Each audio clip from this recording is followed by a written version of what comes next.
some other people join us. So welcome everyone, and thank you so much for coming. I think I know all of you. So I'm Dr. Connie Oxford, and chair of the Gender Women's Studies Department. And I think that internships are just so important. It's so important for students to do this. When I first came to Plattsburgh, one of the first things I did was I tried to connect with as many community organizations as I could, because the job that I had just before this one, I had a visiting position for 1 year. And one of the things that I did was I worked with students who wanted to get an internship at the University of Pittsburgh.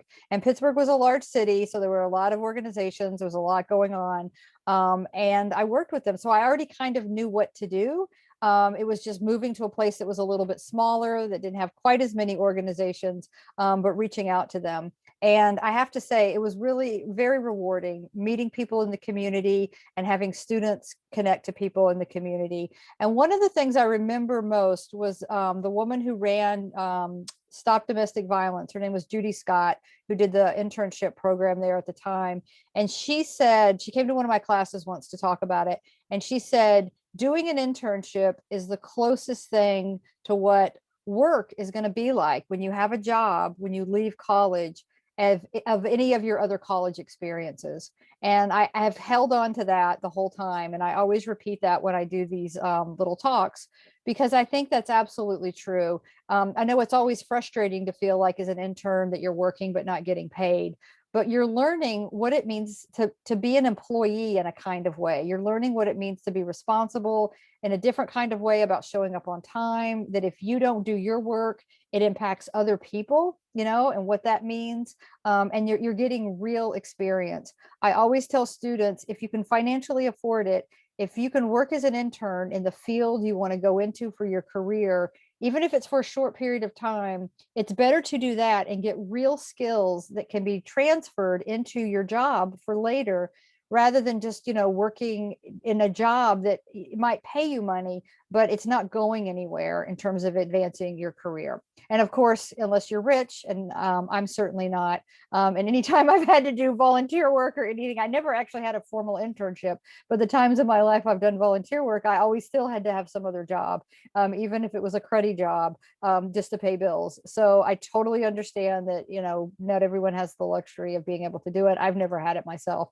But I do think if you can make time, and I think the great thing, of course, about doing an internship as an undergraduate is that you can take college credit. You can get credit for this, so that in that way, it kind of is like getting paid in a way. You are getting something for it. And that's something you can do. So when you do an internship, you do the work of the internship, and then you also do the academic part as well, which means you sign up for credits and you do some kind of an academic project, which can be a paper, it can be a presentation, it can be a journal. We can be very flexible about what that is, but there is another kind of piece to it. It's not just showing up and doing the work. There's also the academic part of it as well. So I can talk in more detail maybe at the end about what that means, and how to sign up and that kind of thing. But I want to definitely hear from the students, and I definitely want to hear from Zyaijah about what goes on. So of the three of you, did you have a preference? Did Mia or Ethiopia? Do you want to go first, or did Zyaijah? I don't know what makes sense. Yeah. So Ethiopia or Mia, who wants to go first? And maybe talk a little bit. And for those, Mia and Ethiopia's already served as an intern in the Title IX office, and Mia's doing it right now. So they're going to talk for a little bit about what that's been like.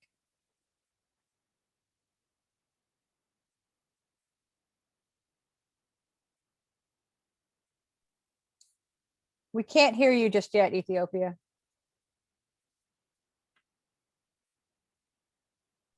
Nope, you're not on mute, but definitely not coming out.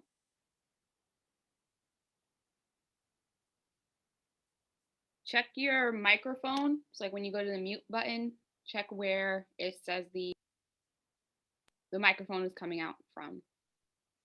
But Mia, do you want to start while we try to figure that one out? Yeah, I can start. So hi, my name is Miabella Santana, but you just call me Mia. I am currently an intern for the Title IX office, but I've also been an intern. I think this is my second year being an intern. And I am very grateful for this opportunity and this experience. I know not a lot of people get to be interns while being in school, like for financial reasons or just, like it just doesn't work out for them, things like that.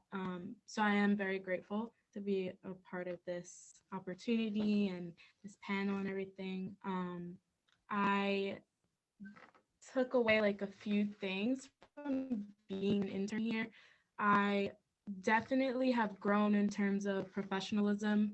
I, like Connie had just said, it's about learning how to work at a real job. And I try to be as professional as I can be. Obviously, like I'm still a student, so I still have like other academic responsibilities as well. But what I love about this office is that, they work with you. And if you can't make something, there's ways around it, like to figure it out and be flexible with your time and your work and everything. So I'm grateful for that. Because life hits us and gotta roll with the punches. And then also, it's definitely helped me grow as a person and how to interact with people, especially people who have experienced violence, or in terms of educating people on this campus. Oh, I forgot to say my position. I'm so sorry. Did I? Okay, I don't know, but I'm a peer educator. Um, and what that means is I host events or collab with clubs and organizations or other groups on this campus to further educate everyone on campus, whether it's students, faculty, staff, or even just people that like are around the neighborhood and just want to come in to the events or things like that on sexual assault and violence prevention. And that has helped me in terms of, I'm not the best public speaker. I get very nervous when speaking in front of people. So sorry if I'm saying ums and likes and things like that. But I am grateful for me growing as a person, both professionally and just within myself, how to handle working with other people, as well as how to be on my own and independent and be accountable and responsible for what I need to do and what needs to get done in the office, as well as for events and things like that. So yeah, that's what I took in terms of, like personal growth or even just professional growth.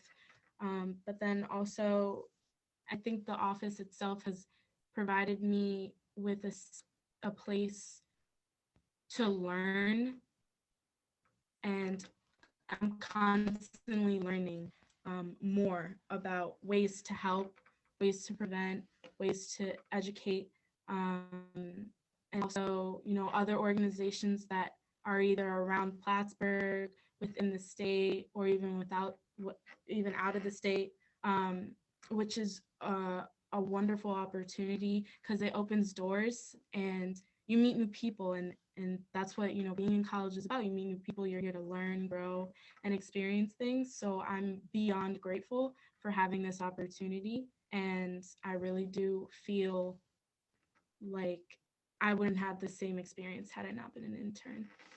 So yeah. Thank you, Mia. I don't know if my mic is still not working. Yeah, we can Is it hear okay you. now? All right. I'm sorry about that. But my name is Ethiopia, and I interned at the Title IX office last semester. I was the social media intern. So what that entailed was I was responsible for making flyers, a lot of flyers, and and posting them, and just handling the Instagram page for the office. One thing I would say I'm very, very grateful for about the office is just like Dr. Oxford has said, it's a good bridge between like school and what's to come, except it's a good way to ease into that because like everyone is so helpful and like understanding, because for most of us, I believe, at least for me, was one of my first experiences in like a real like job setting kind of, manner. So it was a good way to ease into it because they're not, no one in the office is like so hard ass. I'm sorry, but like more flexible and understanding of things. Like, and as a student too, because there's a lot of everything else is going on. Very, very understanding. I would say that 2, 3 times. And other than that, it has also taught me a lot about just responsibility and taking accountability and applying what I've learned into some sort of real life situation in a way, and to just be able to give back to the community and just get a glimpse of what's to come from my career. Yeah. Thank you, Ethiopia. Zyaijah, do you want to share your screen and have some stuff? Okay, great. Yep. So first I'll introduce myself. Well, first, thank you, Mia and Ethiopia. Ethiopia, I miss you dearly. But thank you, Mia. You know, I really want to thank the GWS department for all the opportunities they continue to give the students, because each student we get is like phenomenal every year. And the quality of work they're able to put out is like beyond what I can ask for a lot of the times. So thank you to all of you. So hi everyone, my name is Zyaijah Nadler. I am the Violence Prevention, Education, and Outreach Coordinator for the Title IX office here at SUNY Plattsburgh. My role is to, one, obviously oversee our interns in the office and our peer educators. We also make sure that we have outreach and education continuously going on. So whether it's an event that's annual or our one-time events and workshops that are hosted.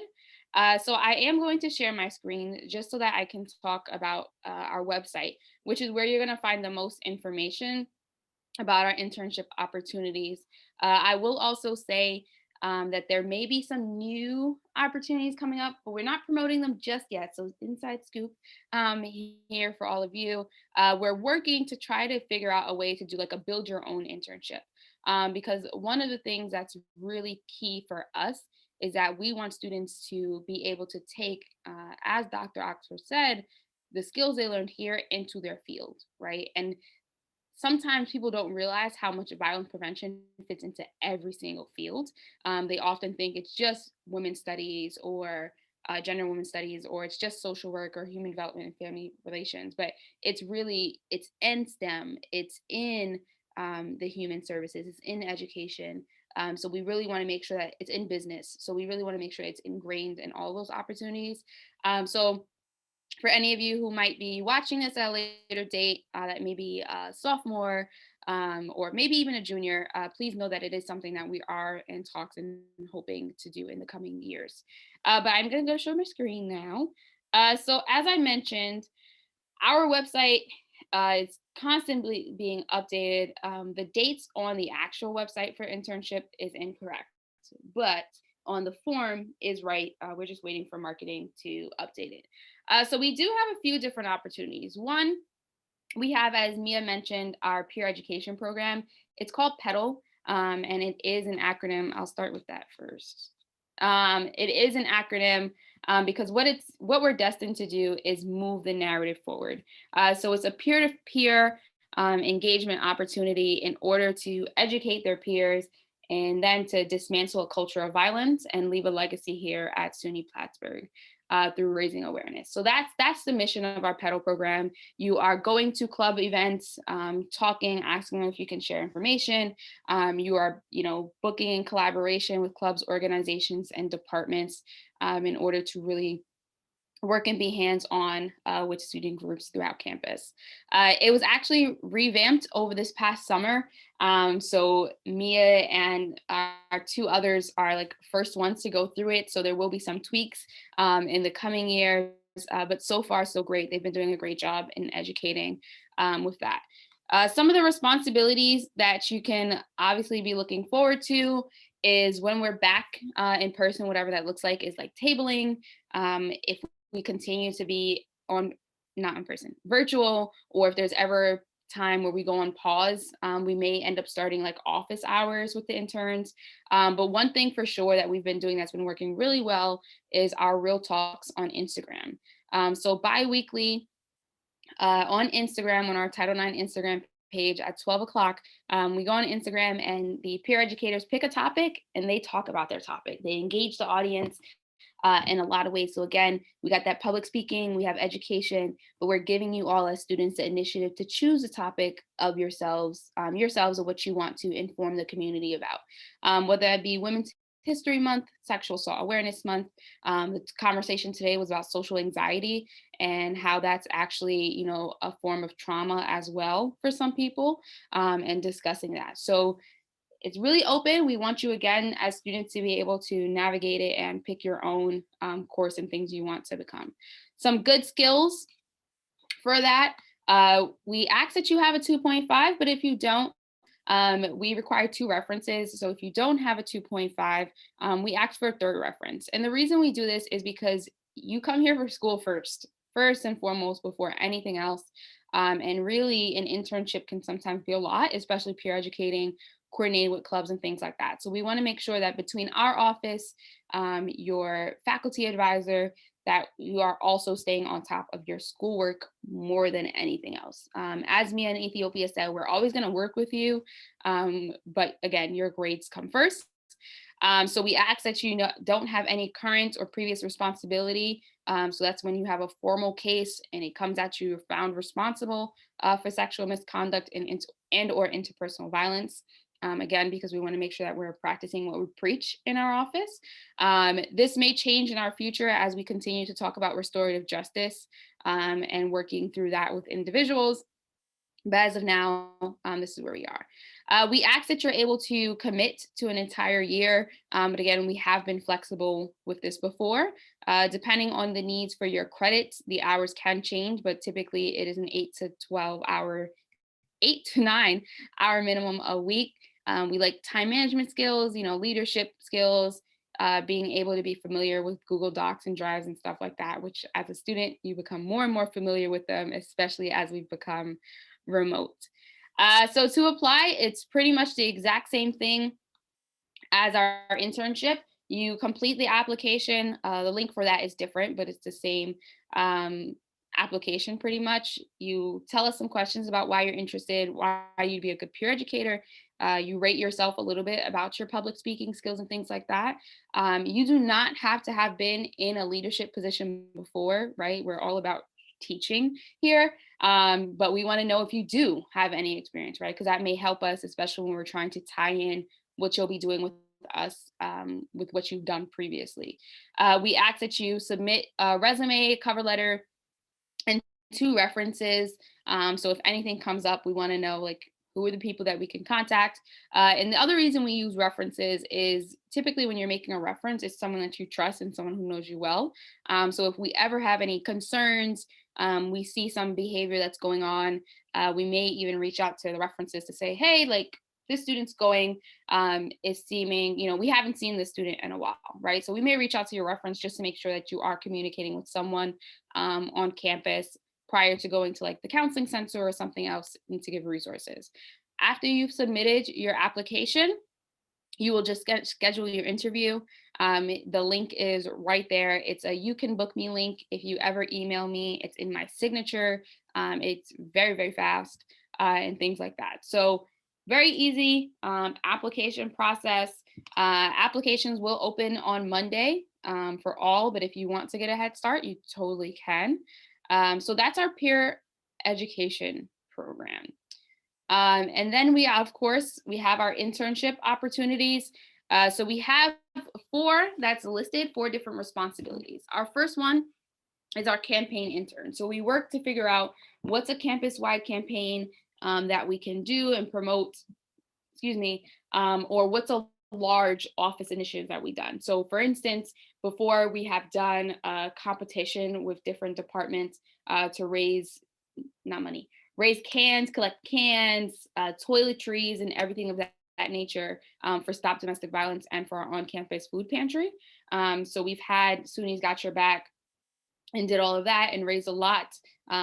Really great job. Shout outs to the library crew and the Dean of Human Services, Dr. Denise Samard, who very competitive. So if you ever want a competition going, reach out to them. They're great and amazing.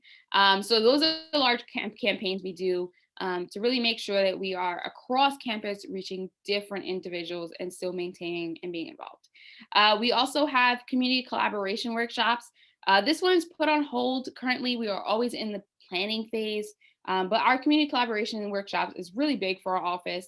It's 2 days on a weekend where we ask for students, faculty, staff, community members, and they present a workshop of their choice, typically fitting within the theme of the theme that we've chose, that the students have chose who are interning, and they are touching on violence prevention.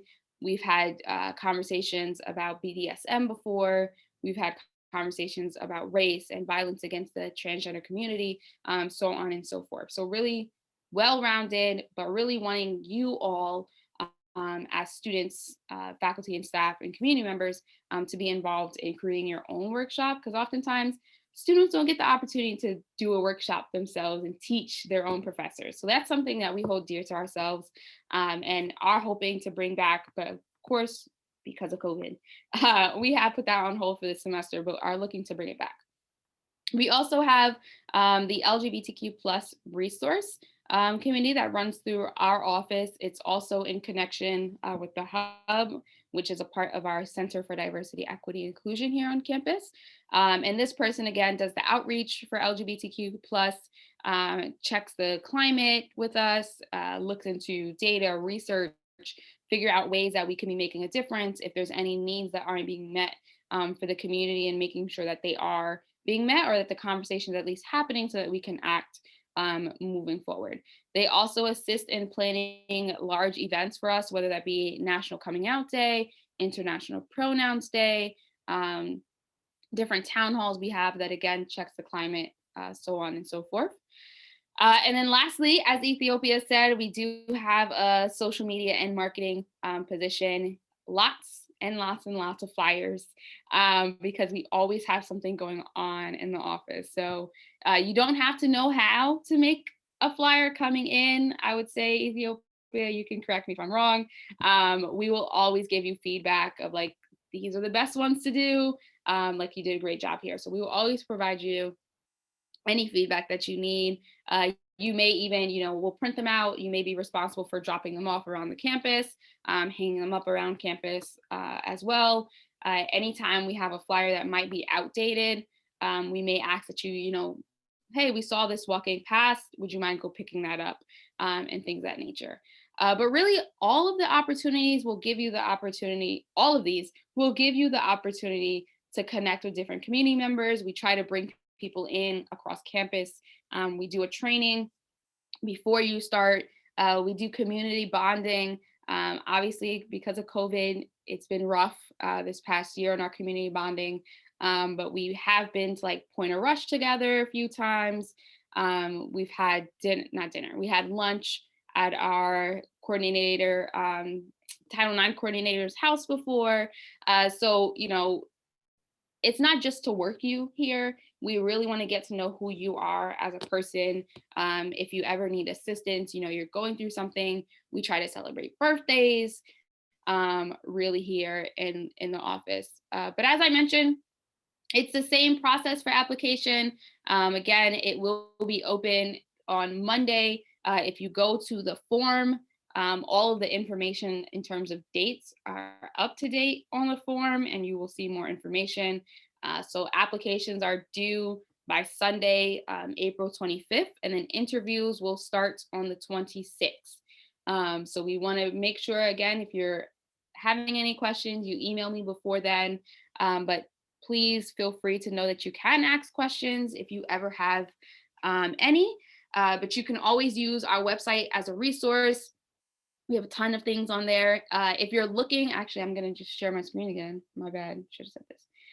If you're looking for examples of things interns do, we actually have a YouTube channel for our office. So one of the things that's pretty cool for our interns is, again, public speaking is a large thing you will do in your career, no matter where you go.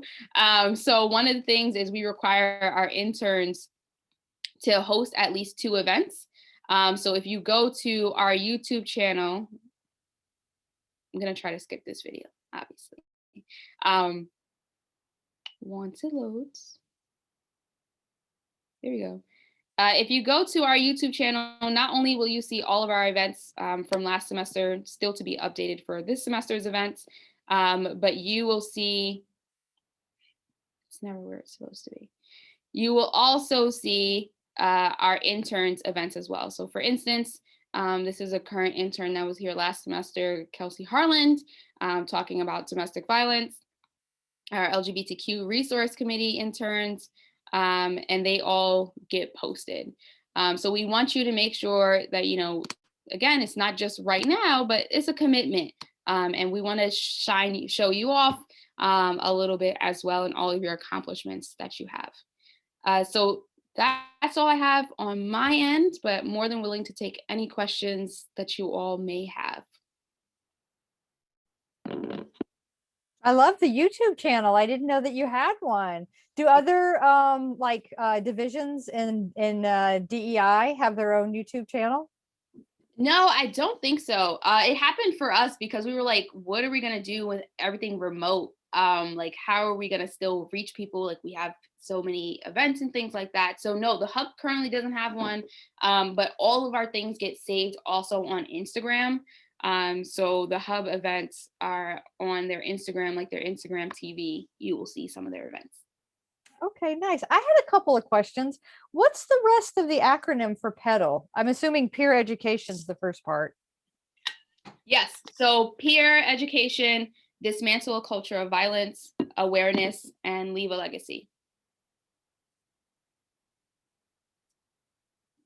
Okay, so that's more than just those. Okay, because I couldn't figure out what the rest of it was. Okay, nice. And the other thing I was going to say was I was remembering when I would love it if you talked more about if you said that, like, if someone had an open case, I think is how you framed it, which I'm assuming that means a perpetrator of violence. If somebody's accused someone of violence, that they wouldn't be able to be an intern, but that you're thinking of changing of that because of restorative justice. And I remembered there was an organization, and I don't remember the organization's name or the person's name. So I'm going to have to, next time in my office, I'll dig through some old files and see if I can find who it is. But there was an organization in Plattsburgh that worked with worked with offenders. And maybe, I don't know if you're connected. What is the community organization that does it?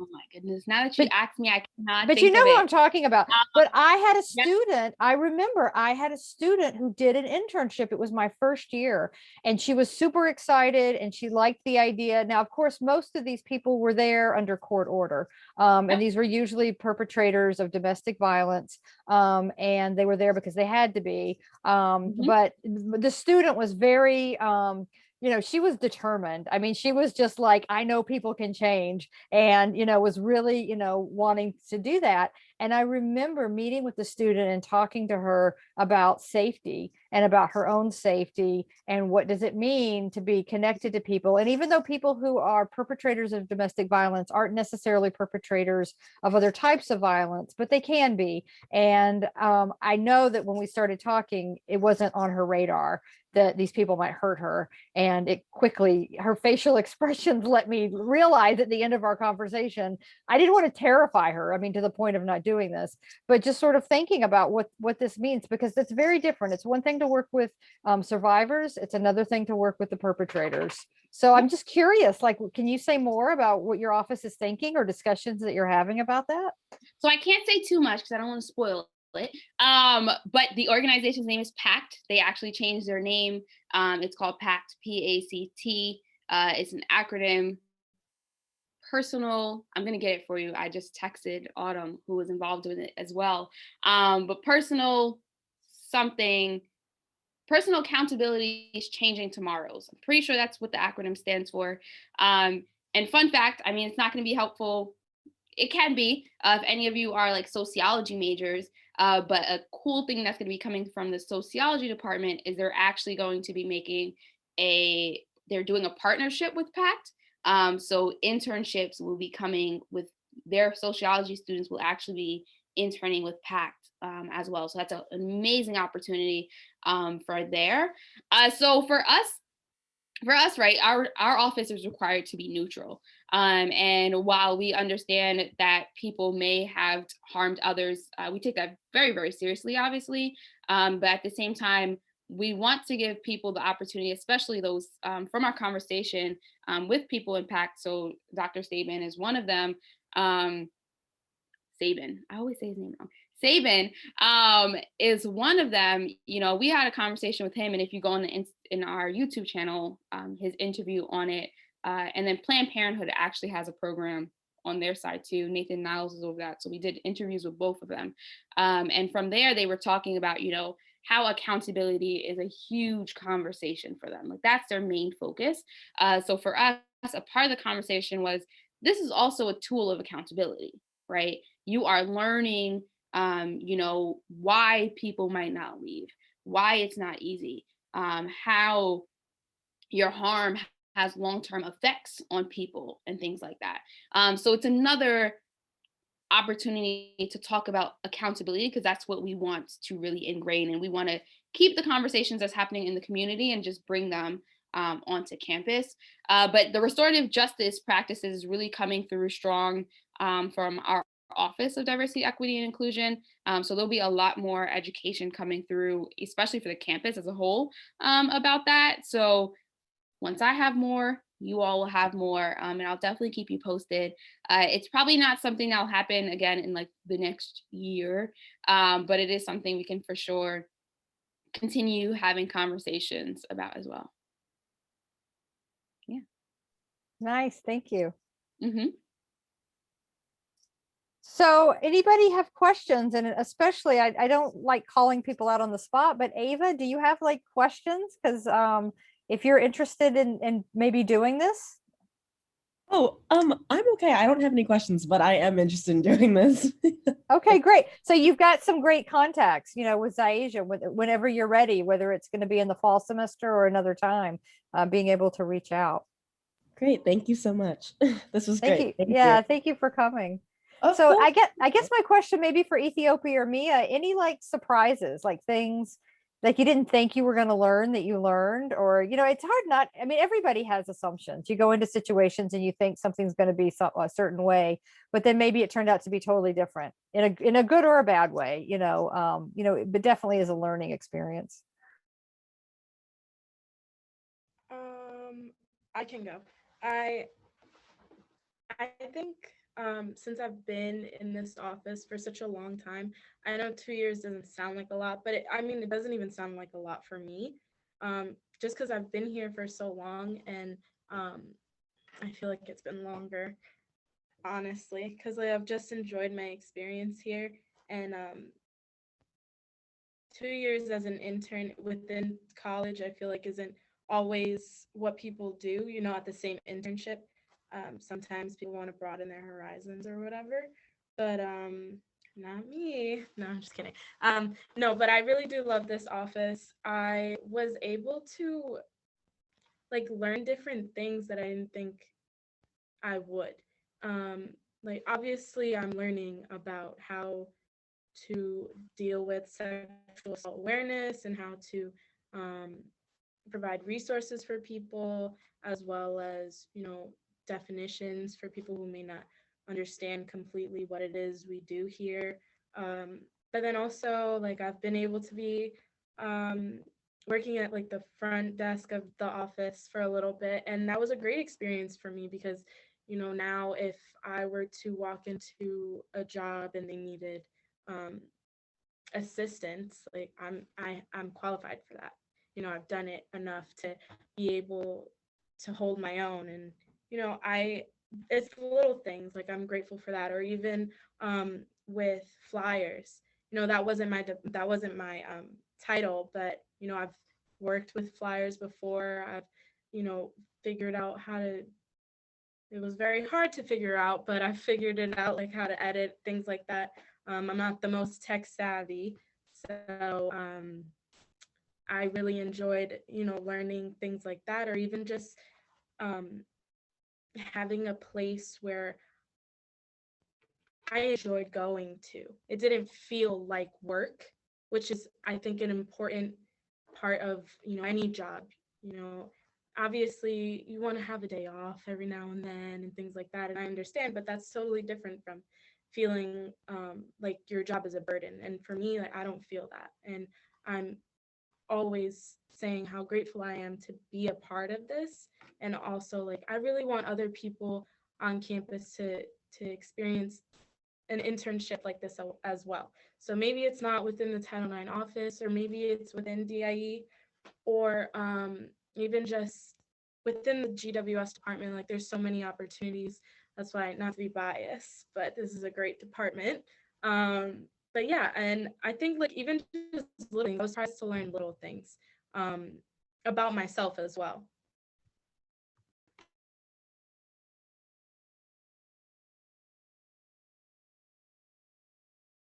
Nope, can't hear you again.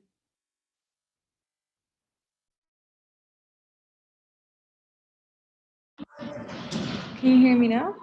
Okay, I don't know.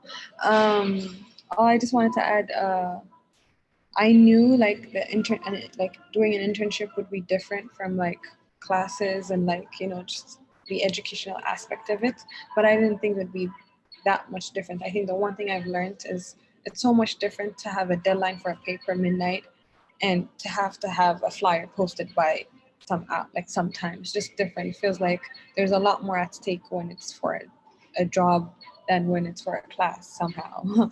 So I feel like it's a good way of learning like what is to come. It's a great way to get a glimpse of what your career may look like, whatever career you go into. Like not just the hard skills that you get, but like the soft skills, like working in a team and having to report to someone above you and having team meetings and like just getting to the office at a certain hour, like even though we didn't get to do that much because of COVID, still like I think it's a great way to ease into what's to come. Like, and I think I got a really good experience and I got really good skills from it. I would also just add to that, because what Ethiopia said is a huge point. That's really important, especially when it comes to like social media and marketing. Like, you are like the number one reason people may come to an event or not. So it's a lot of pressure there oftentimes, especially right now during COVID. Everyone's remote. Instagram's algorithms are set up to be against you. So are Facebook's all the time. So really staying on top of that can definitely be a lot, but really also like you're never on your own.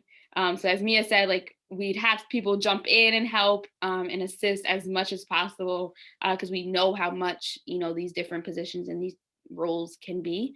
Based on the question, I would also add, because a big expectation for a lot of our undergraduate students is that they would be meeting and doing intake with people who have experienced violence. They're not going to do that. So while we would, that's not something that we are comfortable with at this point, and doing, especially with undergraduate students at this point, giving the high level of everything that's there. Although our students are probably more than capable, but it's a large risk at the same time. So we want to be clear about that too. Obviously, statistically, you are probably encountering the majority of people who have experienced violence in their lifetime anyway, just dealing on a college campus. But you're not going to be, sitting down one-on-one with them and doing a report or doing an investigation and things of that nature. So I would also add that to be a common thing that some students may think coming into our office. And then the last thing I wanted to add is that given everything that's going on, we do allow for virtual and remote internships right now because we do also want to be flexible. So if you have a need to be virtual and remote next semester, even though everyone's going online, we are flexible in that way as well. So we're going to be meeting the needs of whoever is looking to join the team.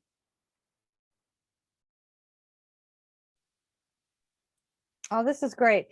Anything that, that wasn't covered that anybody wants to raise? Any questions or comments or anything anybody wants to bring up? I'll just add something. I wanted to just add I've had several students in my classes, including both Ethiopia and Mia, who have done internships with Title IX. And it's been such a pleasure to have students with that experience in class, because they add a dimension to the class that's both about professionalism and about knowledge, and comes from a place of confidence after having worked in nonprofit, the world of nonprofits, I should say, community organizing. It's like it's a gift. And I also wanted to add briefly, to congratulate you both for having done it, because you really don't need, you could, skim through college and not do something that participatory. You could sort of sit in the back seat more than sitting in the front, or, taking the driver's seat.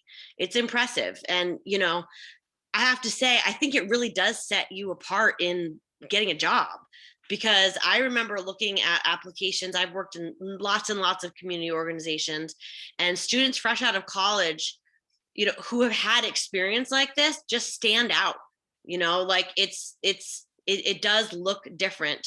And I think that it also just gives you skills that when you start your job, you're just ready to rock. Like you just go in ready. You're not there also learning how to be an adult in that environment. So, kudos to you for doing it, because you didn't have to. And I think you will find that you'll have a leg up as a result of having done it. And you have people to write your recommendations. Networking. So I had a question. First of all, thank you so much for this presentation. I really learned a lot. And I'm just thinking about, for Ethiopia and Mia, if you had any advice to give to first-time interns. I can go first. Actually, yes, I do. When I first started being an intern here, I didn't get any credit for it, and it was mostly just volunteer. Strictly, it was just because I wanted to be here. And I actually became an intern because I'm a part of a sorority on this campus, and I had to attend meetings for Title IX for my sorority, and I found myself knowing all the information, basically helping Zyaijah present at certain points, to the point where like she knew me, like she knew my name, and like the crowd of people, and that's what made me really want to be an intern here. And I think what my advice would be is, don't let the thought of like not getting paid for an internship. I understand financial issues are tough. I've had my own issues as well, but there are ways to like get help, and I think that that's important. And you being a part of an intern like this, or with any other internship that you would like, it can help you in more ways than you think. Like at the moment you may want to be paid for what you're doing, but at the end of the day, like now I'm getting credit for it. And it's helped me in terms of like my financial situation, and I'm now able to graduate on time. And that was something that I was worried about throughout my entire 4 years. And I think I had a lot of friends, saying like, oh, you're not getting paid. Like, why are you giving them your time? And obviously it was something I was passionate about, so I wasn't going to let them tell me anything anyway.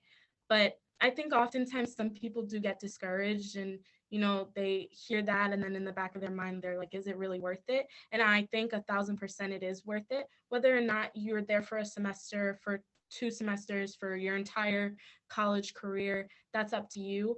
But just take the chance, because you never know the opportunities that you can find just from going in one day, or being on a Zoom meeting with one of your team's meetings or something like that. It's important to really just try to broaden just not your pockets, but your experiences in terms of knowledge and how to go about certain things, and just prepare yourself. Because now I feel like Dr. Dooley said, and Dr. Oxford said already, like being able to work in the real world and just go into the deep end and not have to worry about learning how to swim. And I think that that's my biggest advice. Like, don't let anybody discourage you, and find your passion, and find a way to make it a career. So thanks for sharing that.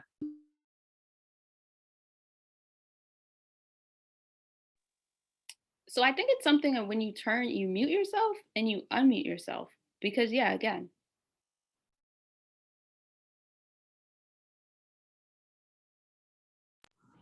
Can you hear me now? Yep.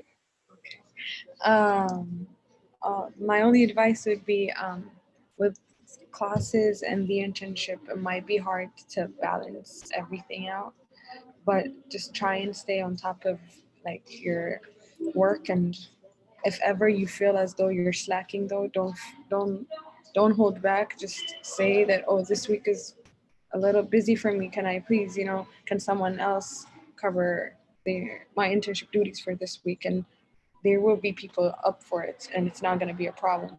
So try and stay on top of your work.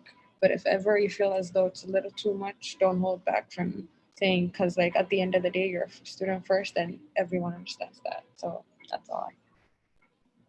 That's really great advice. Thanks, Ethiopia. Yeah, thank you, Ethiopia. Anybody else? Any other, we're getting close to time, closing comments or questions or anything we didn't cover?